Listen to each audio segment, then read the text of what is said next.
The Prime Minister's next engagement, which got over a short while ago, was a meeting with the newly elected President of the Islamic Republic of Iran, His Excellency Dr. Masoud Pezeshkian. Prime Minister and President Pezeshkian had a fruitful discussion. This was their first meeting since President Pezeshkian's election as the 9th President of the Islamic Republic of Iran. रूसी federation की autonomous state Tatarstan की capital Kazan में, जो कि वोल्गा नदी और Kazan नदी के संगम पर बसी हुई है, उसमें 22 से 24 अक्टूबर 2024 को ब्रिक्स समिट हो रही है, जिसमें 24 मुल्कों के प्रेसिडेंट और प्राइम मिनिस्टर हिस्सा ले रहे हैं। कुल मिलाकर दुनिया तेजी से बदल रही है। कहा जा रहा है कि ये ब्रिक्स समिट हकीकत में एक तोहफा है इंसानियत के लिए। दोस्तों, आज से 50 साल पहले 1973 में अरब इजराइल जंग हुई थी, जिसके बाद तेल का दाम दुनिया में पहली बार बढ़ा और अमेरिका यूरोप की इकोनॉमी 15 साल पीछे चली गई थी। इस यौम किपुर जंग के बाद 1975 में वेस्टर्न कंट्रीज ने G7 बनाया, जिसमें बाद में कनाडा 1976 में और रूस 1997 में शामिल हुआ। इस G7 को राष्ट्रपति ट्रंप ने 2017 में अपाहिज बना दिया। ब्रिक क्लब की बात 2001 में गोल्डमैन सैक्स के जिम ओनील ने करते हुए दुनिया में 4 उभरते इकोनॉमी कंट्रीज का नाम लिया। 2007 और 2008 की मंदी के बाद रूस ने 2009 में पहली बार इन 4 मुल्क रूस, चीन, इंडिया और ब्राजील के हेड ऑफ स्टेट की एक समिट रूस के शहर येकाटेरिनबर्ग में करी। उसके बाद साउथ अफ्रीका इसमें शामिल हुआ और ये ब्रिक्स बना। और पिछले साल 4 और मुल्क यूएई, ईरान, इजिप्ट और इथियोपिया इसके मेंबर्स बने। दरअसल पुतिन जानते हैं कि ग्लोबल साउथ बनाने और अमेरिकी डॉलर को खत्म करने के लिए भारत का ब्रिक्स में होना जरूरी है, पर भारत और चीन के बीच आपसी भरोसा नहीं के बराबर रह गया है, क्योंकि लद्दाख सरहद पर बफर जोन और अरुणाचल का मसला चीन कभी सुलझाना नहीं चाहेगा। लेकिन मुल्क के टॉमी चैनल्स और अखबारों को इससे कोई मतलब नहीं है। 2 दिन पहले अखबार में छपे एक आर्टिकल में भारत की डिप्लोमेटिक नाकामी पर कोई बात नहीं लिखी गई। भारत की मौजूदा सत्ता का हाल ये है कि कल को पुतिन अगर पाकिस्तान से दोस्ती करने को कहें तो सत्ता को वो भी करनी पड़ेगी। दोस्तों, चीन और पाकिस्तान के साथ भारत की जंग हो चुकी है। चीन के साथ भारत की जब जंग हुई तो रूस न्यूट्रल रहा था, लेकिन पाकिस्तान के मामले में रूस भारत के साथ रहा। अमेरिका पाकिस्तान के मामले में भारत के साथ नहीं था और चीन के मामले में भी भारत के लिए कुछ नहीं कर पाया। ऐसे में मौजूदा वक्त में भारत की कोशिश यही है कि रूस कम से कम भारत को लेकर अपनी पुरानी पॉलिसी जारी रखे। लेकिन दुनिया तेजी से बदल रही है। आपसी इंटरेस्ट कब टकरा जाए कोई नहीं जानता है। ऐसे में भारत की मौजूदा सत्ता के लिए चैलेंज और भी ज्यादा बड़ा हो गया है कि रूस को अपने साथ कैसे बनाए रखे। रूस और चीन की बढ़ती स्ट्रैटेजिक साझेदारी से भारत की अगर फिक्र ज्यादा बढ़ रही है तो ये तो बहुत नेचुरल बात है। रूस और चीन के बीच बढ़ते बायलैटरल दौरे, बढ़ता ट्रेड और बढ़ती साझेदारी पर भारत आंख नहीं बंद कर सकता है, क्योंकि रूस की साझेदारी सिर्फ चीन से ही नहीं बल्कि एशिया में बांग्लादेश, पाकिस्तान और म्यांमार से भी बढ़ रही है। दरअसल रूस की भारत के पड़ोसियों से साझेदारी बढ़ेगी तो इसका फायदा इनडायरेक्ट तौर पर चीन को ही मिलेगा और चीन साउथ एशिया में अपने दबदबे को और ज्यादा बढ़ा सकता है। इसे दूसरे तौर से भी देख सकते हैं। दरअसल अगर रूस और चीन भारत के पड़ोसियों के साथ एक्टिविटी बढ़ाता है तो इससे भारत के इंटरेस्ट पर काफी गहरा असर पड़ेगा। भारत का एक डर यह भी है कि एशिया में रूस की करीबी चीन से तो है ही, कहीं पाकिस्तान से भी ना बढ़ जाए। ऐसे में चीन, पाकिस्तान और रूस की तिगड़ी बन सकती है। वहीं अगर कॉम्प्रिहेंसिव तौर से देखें तो रूस भारत के रिश्तों पर चीन का अजीबोगरीब असर है। चीन के चलते भारत रूस से दूर नहीं जाता है। भारत को लगता है कि अगर रूस से उसकी दूरी बढ़ी तो कहीं पुतिन पूरी तरह से चीन के साथ ना हो जाए, और चीन के चलते ही भारत रूस पर भी पूरी तरह से डिपेंडेंट नहीं रहना चाहता है। भारत को लगता है कि अगर चीन की तरफ से मुश्किलें बढ़ी तो दूसरे साझेदारों का होना भी जरूरी है। भारत के खिलाफ चीन के एग्रेशन के मामले में रूस कितना साथ देगा, इसे लेकर भारत खुद को गारंटी भी नहीं दे सकता है।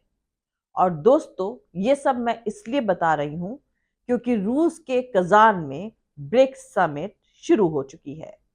ब्रिक्स में अब 9 फुल मेंबर कंट्रीज हैं, जो दुनिया की तकरीबन आधी आबादी और 1/3 से ज्यादा की इकोनॉमी का रिप्रेजेंटेशन करते हैं। ये मुल्क लगभग 20% कॉमोडिटी और 13% सर्विसेज का एक्सपोर्ट करते हैं। ये ब्रिक्स समिट दुनिया और इंसानियत के फ्यूचर के लिए बेहद क्रूशियल और डिसिसिव होने वाली है। भारत के प्रधानमंत्री नरेंद्र मोदी तकरीबन 3 महीने पहले 8 जुलाई को रूस गए थे। 3 महीने बाद नरेंद्र मोदी एक बार फिर से रूस में हैं।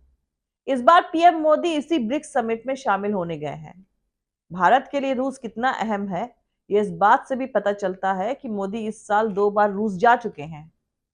वहीं दूसरी तरफ कुछ जानकारों का मानना है कि भारत की डिप्लोमेसी के हालात काफी नाजुक बने हुए हैं, क्योंकि कहा जा रहा है कि 2 दिन पहले अजीत डोभाल के इशारे पर इंडियन फॉरेन मिनिस्टर के हवाले से एक बयान आया था कि चीन के साथ सरहद के झगड़े को सुलझाने पर रजामंदी बन गई है।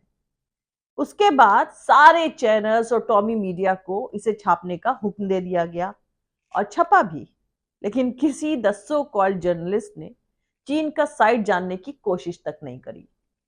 चीन का इस बारे में अभी तक कोई बयान भी नहीं आया है। ना चीन की फौज देप्सांग और देमचक से पीछे हटी और ना ही भारतीय सेना की पेट्रोलिंग पर कोई बात हुई। दरअसल कुछ जानकारों का मानना है कि रूसी राष्ट्रपति पुतिन चाहते हैं कि चीन और भारत के बीच बॉर्डर डिस्प्यूट सुलझे। ब्रिक्स में दोनों की बैठक भी वही करवा रहे हैं। इससे पहले भारत के जेम्स बॉन्ड पुतिन के सामने बैठकर तमाम सफाई देकर आए थे। खैर, पुतिन ग्लोबल साउथ बनाने को लेकर भारत की अहमियत को समझते हैं, पर भारत अपनी सोवरेनिटी और डिग्निटी को बीते 10 सालों में काफी नुकसान पहुंचा चुका है। वजह है इस मुल्क की सोसाइटी के मॉरल्स खो जाना, नफरत में नंगा हो जाना। दोस्तों, G7, SCO, G20, ब्रिक्स, ये 4 क्लब्स 1973 के बाद एमर्ज हुए थे। शंघाई कोऑपरेशन ऑर्गेनाइजेशन यानी SCO सोवियत यूनियन के टूटने के बाद 1996 में 5 मुल्क चीन, कजाकिस्तान, किर्गिस्तान, तजाकिस्तान और रूस ने बनाया था। बाद में सेंट्रल एशिया का मुल्क उज्बेकिस्तान भी इसमें शामिल हुआ। जून 2017 में भारत, ईरान, पाकिस्तान और इस साल 2024 में बेलारूस SCO में शामिल हुआ। ये SCO एक इकोनॉमिक एंड सिक्योरिटी ऑर्गेनाइजेशन बनकर उभरा है।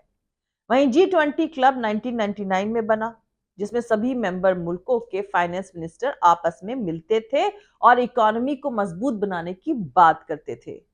मगर 2007 और 2008 के मंदी के दौरान अमेरिका के राष्ट्रपति बुश ने नवंबर 2008 में पहली बार G20 के मेंबर कंट्रीज के हेड्स ऑफ स्टेट की एक बैठक अमेरिका में करी थी।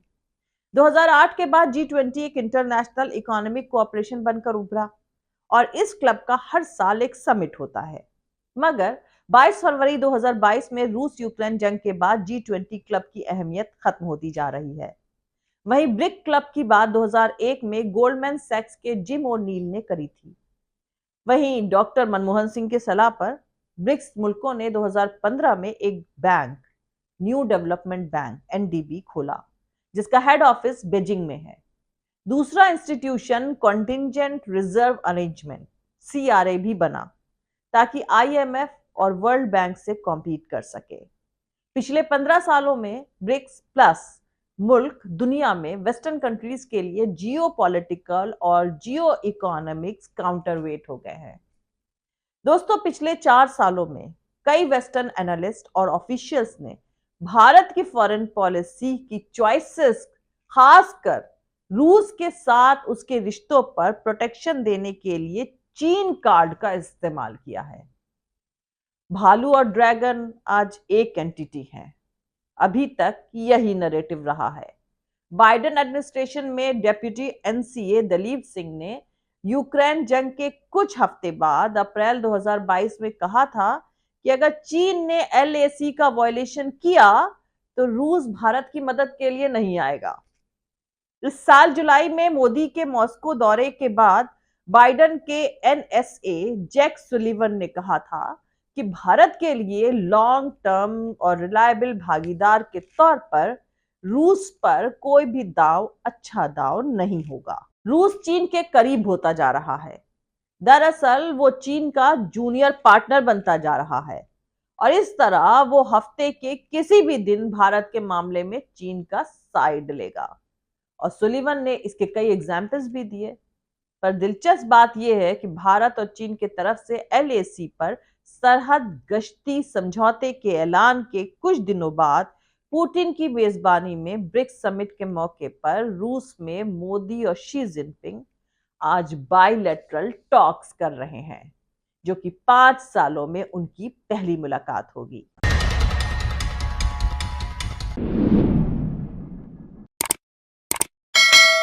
आज के लिए इतना ही। मिलते हैं अगले वीडियो में किसी दूसरे नए सियासी तमाशे के साथ। जय हिंद, सत्यमेव जयते, अल्लाह हाफिज। दोस्तों, हमारा पूरा वीडियो और दूसरे और वीडियोस देखने के लिए हमारा YouTube channel political Tamasha with doctor Arshi को सब्सक्राइब करके वहां पे लगी बेल आइकॉन को जरूर दबा दें, ताकि आपको हमारे आने वाले हर वीडियो की अपडेट्स एकदम टाइम पर मिलती रहे।